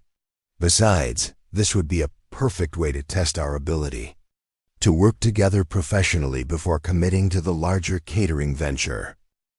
The seed planted that evening grew rapidly over the following weeks. Victoria created sample designs for Healing Hooves cookies, simple shortbread in the shape of horseshoes, decorated with the program's colors. Logan arranged a meeting with Eleanor and the Director of Veteran Services to discuss how the bakery's support could be integrated into the existing program. Working together on the project revealed new dimensions of their compatibility. Logan's patience and insight complemented Victoria's organizational skills and creative problem-solving. They discovered a shared language of purpose that enhanced their personal connection, adding depth to a relationship that had begun with mutual attraction but was maturing into something far more substantial. By early December, the Healing Hooves initiative was gaining momentum. The Chamber of Commerce had featured it in their newsletter, local businesses were placing orders for holiday gifts, and the Veterans Program had received enough donations to purchase specialized equipment for riders with physical disabilities. "I never expected it would take off like this," Victoria admitted one evening as they finished packaging the day's orders in her kitchen. The countertops were covered with boxes of horseshoe cookies, each tied with a ribbon and accompanied by a card explaining the program they supported. "People respond to authenticity," Logan observed, expertly tying another perfect bow. "They can tell this isn't just a marketing gimmick, it's something we both genuinely believe in." The use of "we" wasn't lost on Victoria. In just 2 months, they had moved from cautious exploration of personal connection to a partnership that encompassed multiple dimensions of their lives. The transition had been so natural that she hadn't fully recognized its significance until that moment. "Logan," she said suddenly, setting down the spatula she'd been using to arrange cookies, "what are we doing?" He looked up, a question in his eyes. "Right now? Packaging cookies for tomorrow's delivery to the credit union." "No," Victoria clarified. "I mean in a larger sense. What are we doing together?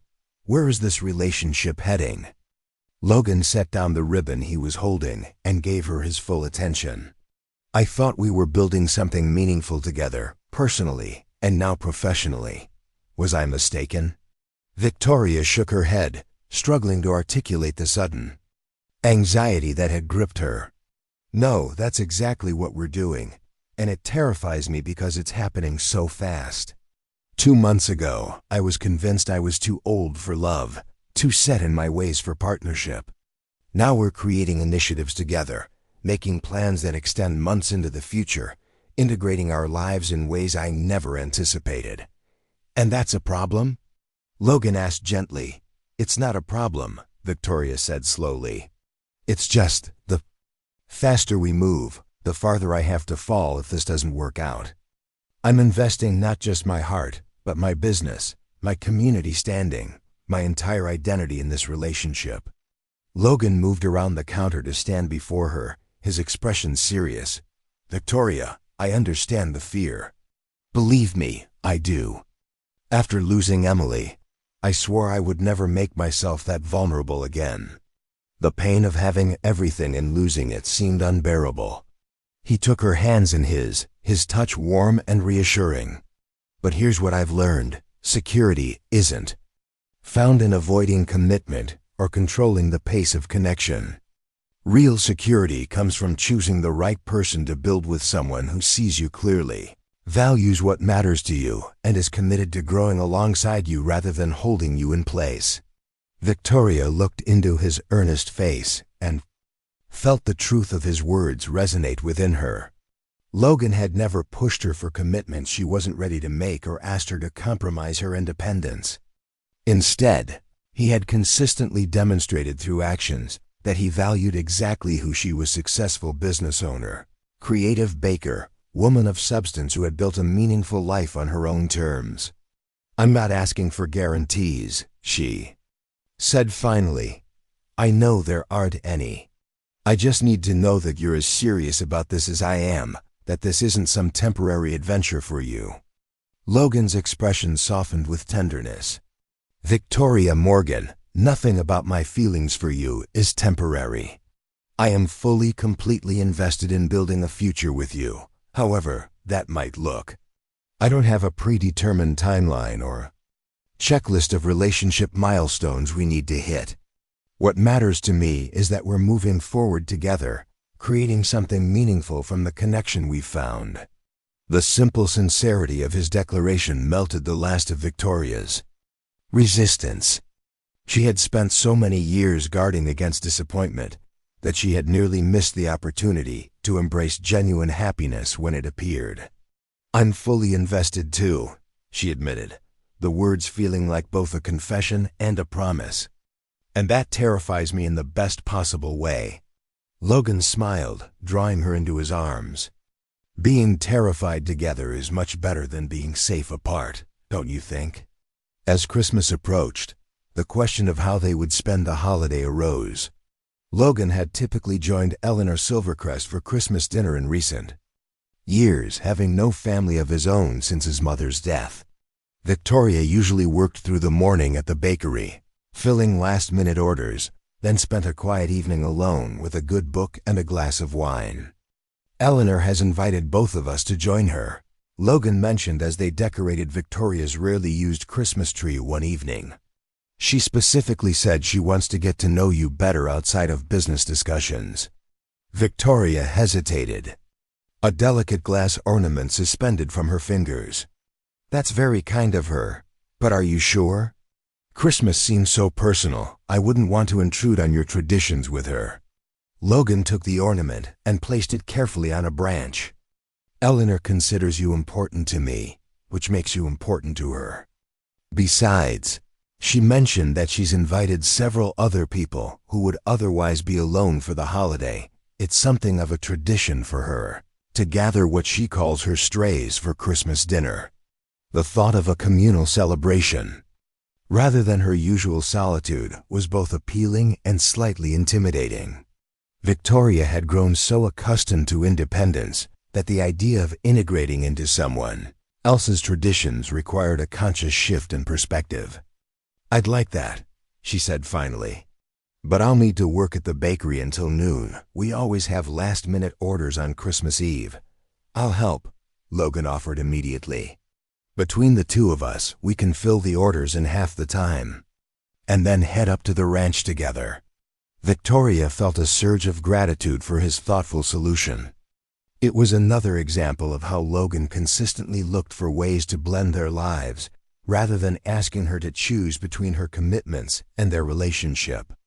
The days leading up to Christmas were the bakery's busiest of the year. Victoria worked 14-hour days filling special orders for holiday parties, corporate gifts, and family celebrations. Logan came by each evening after finishing at the ranch, sometimes just to wash dishes or package cookies while Victoria completed more skilled tasks. "You don't have to do this," she told him one night as he carefully boxed the last batch of gingerbread houses. "I'm used to handling the Christmas rush on my own." "I know I don't have to," Logan replied simply. "I want to." That's what partners do, show up for each other when it matters. The word partners settled around Victoria like a warm blanket. How long had she convinced herself that partnership meant compromise or sacrifice? Logan was showing her a different model, one based on mutual support and respect for each other's individual strengths. Christmas Eve arrived with a light dusting of snow that transformed Clearwater Springs into a perfect holiday postcard. The bakery was bustling from the moment Victoria unlocked the doors at 6 a.m., with a steady stream of customers picking up pre-ordered items and making last-minute purchases. Logan arrived at 8, having already completed essential tasks at the ranch. Without being asked, he stepped behind the counter to help Marjorie manage the front while Victoria focused on finishing the remaining special orders. "Your boyfriend is a keeper," Marjorie whispered during a brief lull. "He's handled 3 difficult customers without breaking a sweat, and Mrs. Petersham actually smiled at him. I didn't know her face could do that." Victoria glanced out from the kitchen to see Logan charming an elderly woman who was notorious for finding fault with everything. He was carefully boxing her order while maintaining a conversation that had her nodding with unusual approval. "He is rather good with nervous creatures," Victoria observed with a smile, thinking of his work with traumatized horses, human or equine. By noon, the last orders had been claimed and the bakery closed for the holiday. Victoria and Logan worked together to clean the kitchen and prepare it for the 2-day closure, moving around each other with the easy coordination of people who had found their rhythm together. "Ready for Christmas at Silvercrest?" Logan asked as they loaded a box of special pastries Victoria had prepared as their contribution to Eleanor's dinner into his truck. Victoria nodded, feeling a mixture of anticipation and contentment that was new to her holiday experience. More than ready. Dinner was served in the formal dining room, where Eleanor had created a table setting worthy of a magazine's spread fine china, crystal glassware, and a centerpiece of evergreens, pine cones, and red berries that ran the length of the antique mahogany table. The food was equally impressive, traditional turkey with all the trimmings, complemented by dishes that reflected the heritage of various guests: Maria's green chili corn pudding, Dr. Reynolds' Scottish shortbread, the Thompsons' cranberry relish, made from a family recipe, Victoria's contribution, an assortment of artisan breads, and a spectacular bûche de Noël, cake decorated to look like a Yule log, complete with meringue mushrooms and sugared cranberries, earned appreciative comments from everyone at the table. "You've outdone yourself," Eleanor declared after tasting the chocolate genoise rolled with espresso buttercream. "This is extraordinary, Victoria." The conversation flowed as naturally as the wine Eleanor kept pouring, touching on local happenings, shared memories, and hopes for the coming year. Victoria found herself drawn into discussions about community initiatives, offering perspectives from her experience as a business owner and increasingly engaged citizen. "You know, the Empty Storefronts Committee could use someone with your business acumen," Mayor Thompson mentioned when the topic turned to downtown revitalization. "We're looking for ways to attract new shops to those vacant spaces on Pine Street." Before Victoria could respond, Logan spoke up. "Victoria has some fascinating ideas about creating an artisan marketplace in one of those larger spaces, a shared venue where small producers could rent stalls without the overhead of individual storefronts." Victoria turned to him in surprise. "You remember that? I mentioned it once, weeks ago." Logan smiled. "Of course I remember. It was a brilliant concept, exactly the kind of creative thinking the downtown area needs." Victoria felt a wave of pleasure at his attentiveness. Logan didn't just listen to her ideas, he valued them enough to recall them in detail and promote them to others who might help bring them to fruition. As the evening progressed, Victoria found herself imagining future holidays, not just Christmas, but all the celebrations that marked the passing of seasons and the milestones of life. For so long, she had experienced these occasions as obligations to be fulfilled or, at best, pleasant but unremarkable days. Now, watching Logan across the table as he laughed at one of Dr. Reynolds' veterinary anecdotes, she could envision holidays filled with meaning, connection, and shared joy. After dinner, Eleanor invited everyone to the music room, where an antique grand piano occupied one corner. To Victoria's surprise, Logan seated himself at the instrument and began to play not with professional skill, but with enough proficiency to lead the group in traditional carols. "You never mentioned you played," Victoria said when she found a moment alone with him as others were refilling their drinks. "Childhood piano lessons," Logan explained with a self-deprecating smile. "My mother insisted. I'm mediocre at best, but it's enough for occasions like this." "You're full of surprises," Victoria observed, leaning against the piano with an affectionate smile. "I hope to keep surprising you for years to come," Logan replied, his green eyes meeting hers with an intensity that made her heart skip. The evening concluded with the exchange of small gifts, nothing elaborate, just thoughtful tokens that reflected the growing connections among this improvised family. Eleanor had given each guest a beautiful ornament selected specifically for them. Victoria received a delicate glass snowflake that caught the light from the Christmas tree and scattered it in rainbow patterns. "Because you've brought such brightness to our Logan's life," Eleanor murmured as she pressed the gift into Victoria's hands. I haven't seen him this happy since before Emily's illness." Victoria felt tears spring to her eyes at this simple acknowledgement. She had been so focused on what Logan had brought to her life that she hadn't fully considered the possibility that she might be equally important to his happiness. As the gathering began to disperse around midnight, with guests departing into the clear, cold night with warm embraces and promises to meet again soon, Logan drew Victoria aside. "Stay at the ranch tonight," he suggested quietly.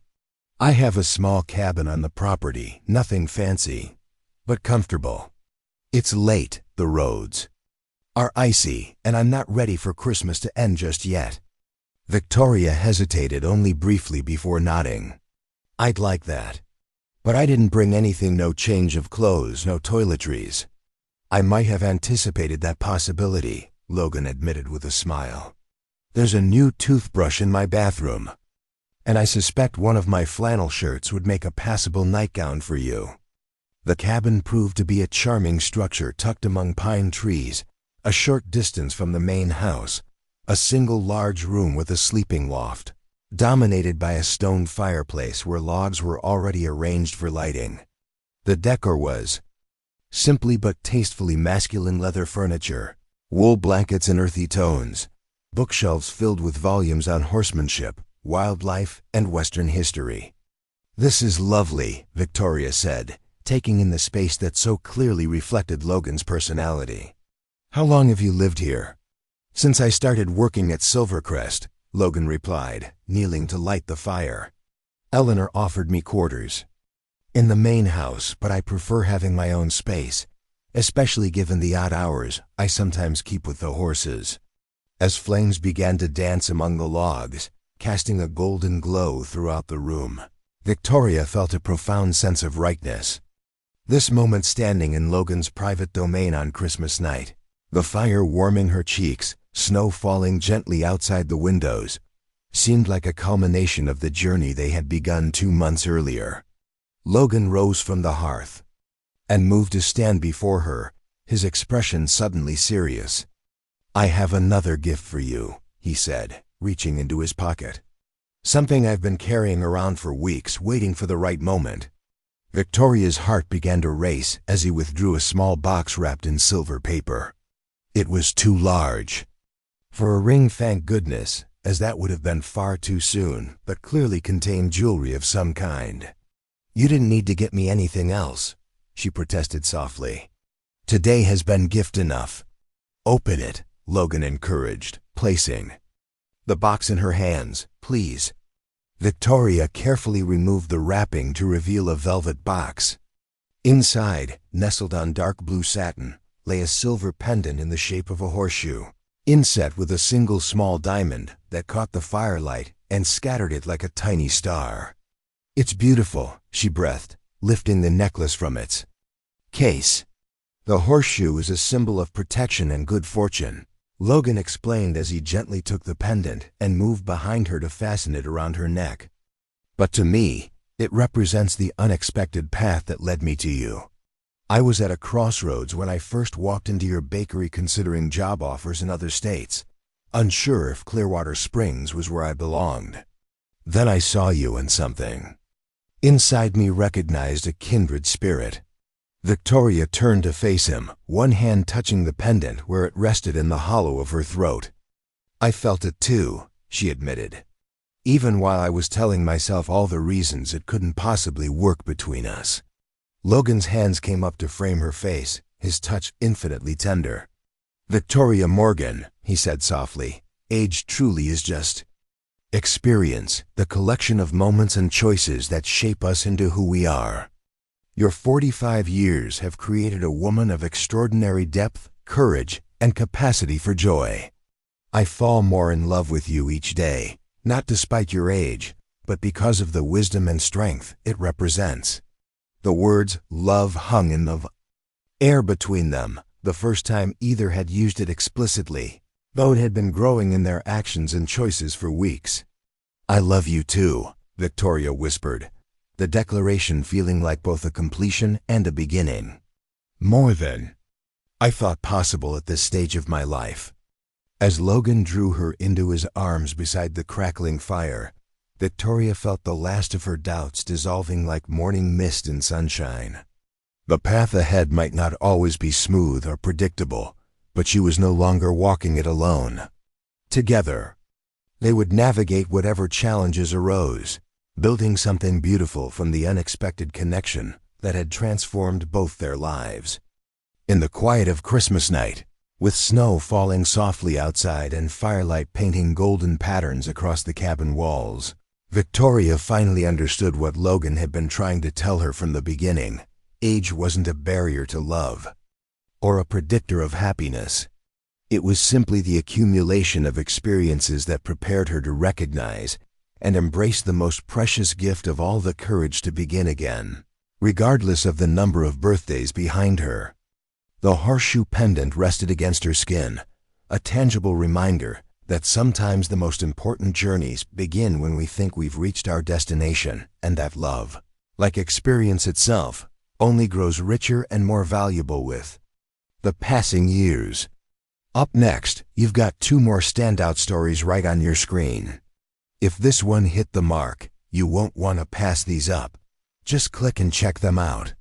And don't forget to subscribe and turn on the notification bell so you don't miss any upload from us.